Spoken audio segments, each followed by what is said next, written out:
भारतीय स्वतंत्रता संग्राम में राजेंद्र बाबू ने जो भूमिका निभाई है वह हमारे इतिहास का स्वर्णिम अध्याय बन चुका है।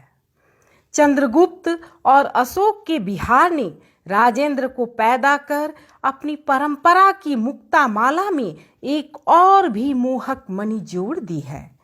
महावीर और गौतम की जननी बिहार की कोख से एक और ऋषि पैदा हुआ जिसे लोग प्यार से राजेंद्र बाबू के नाम से याद करते हैं। वीर कुंवर की वीर प्रश्विनी मिट्टी से एक और योद्धा ने जन्म लिया जिसके हाथ में तलवार नहीं थी, परंतु उसके वार का घाव बड़ा गहरा होता था। कपिल और कनाद की गौरवशाली और विलक्षण परंपरा में एक और बृहस्पति पैदा हुआ जिसने अपनी परीक्षाओं के सारे रिकॉर्ड तोड़कर एक नया कीर्तिमान स्थापित किया। अपनी अनुपम स्मरण शक्ति तथा स्पृहणीय प्रत्युत्पन्न मतित्व से इन्होंने सिद्ध कर दिया कि परीक्षक से परीक्षार्थी अधिक जानता है। जीरादेई की गुदड़ी का यह लाल गांधीवाद का जीवंत प्रतीक बन गया। चमकती वकालत को, कदमों में लौटती लक्ष्मी को ठुकराकर कांटों की राह पर मुस्कुराकर चलने वाला बिहार का यह बेटा सचमुच जनमानस का देवता बन गया।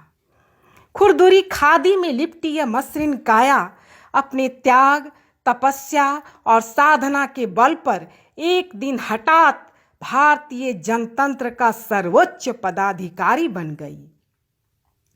राष्ट्रपति भवन की रंगीनियां राष्ट्रपति की सादगी का चरण चूमकर धन्य हो गई। ब्रिटिश शासन वैभव प्रदर्शन का वह रंगमंच भारतीय संस्कृति के सात्विक वातावरण रूपी पारिजात से सुरभित हो उठा। सचमुच राष्ट्रपति का पद किसान के इस बेटे को पाकर अपने को गौरवान्वित महसूस करता होगा। बिहार के सिवान जिले की जीरादेई की वह धरती धन्य धन्य हो गई जिसकी धूलि में लोट लोट कर बड़ा हुआ था हमारी आंखों का यह तारा, देश रत्न डॉक्टर राजेंद्र प्रसाद। 1902 में कलकत्ता विश्वविद्यालय की एंट्रेंस परीक्षा में सर्वप्रथम बनकर इस महापुरुष ने FA, BA, MA, ML की उपाधियां प्राप्त की। छात्र जीवन में ही इन्होंने बिहारी छात्रों को संगठित करने के लिए बिहारी क्लब की स्थापना की। 1905-06 में बंग भंग की घटना ने इनके हृदय को झकझोर दिया और इनके मन में अंग्रेज शासकों से लोहा लेने का संकल्प दृढ़ होने लगा। 1917 में महात्मा गांधी के चंपारण आंदोलन में सहयोग करने के कारण लोग इन्हें बिहार गांधी कहकर पुकारने लगे। पंजाब के जालियांवाला बाग कांड ने इस महापुरुष के हृदय को मर्माहत कर दिया और इन्होंने आंग्ल महाप्रभु से जूझने के लिए बिहारी युवकों की एक विशाल बाहिनी निर्मित की। 1942 की अगस्त क्रांति में ये 3 वर्षों के लिए कारागार में धकेल दिए गए। जैसे सोना तपने पर कुंदन बन जाता है वैसे ही तप कर ये और दमक उठे। 1939 में जब ये दूसरी बार कांग्रेस के सभापति हुए तो सरोजनी नायडू ने लिखा था, राजेंद्र बाबू के व्यक्तित्व का सही वर्णन तभी हो सकता है जब लेखक के हाथ में सोने की कलम हो और वह स्याही के बदले मधु में बोर कर रचना करता हो। इनकी मेधा दुर्लभ कोटि की थी और उससे भी दुर्लभ कोटि की थी इनकी स्वभावगत माधुरी।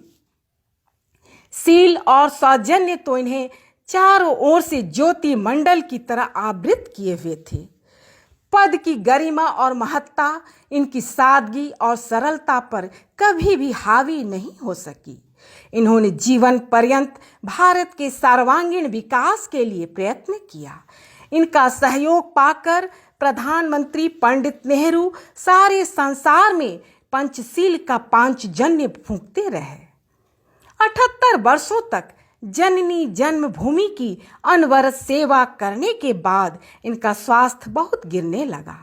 फलतः सर्वपल्ली डॉक्टर राधाकृष्णन को अपने पद पर सुशोभित कर इन्होंने दिल्ली के भव्य प्रासाद को छोड़ दिया।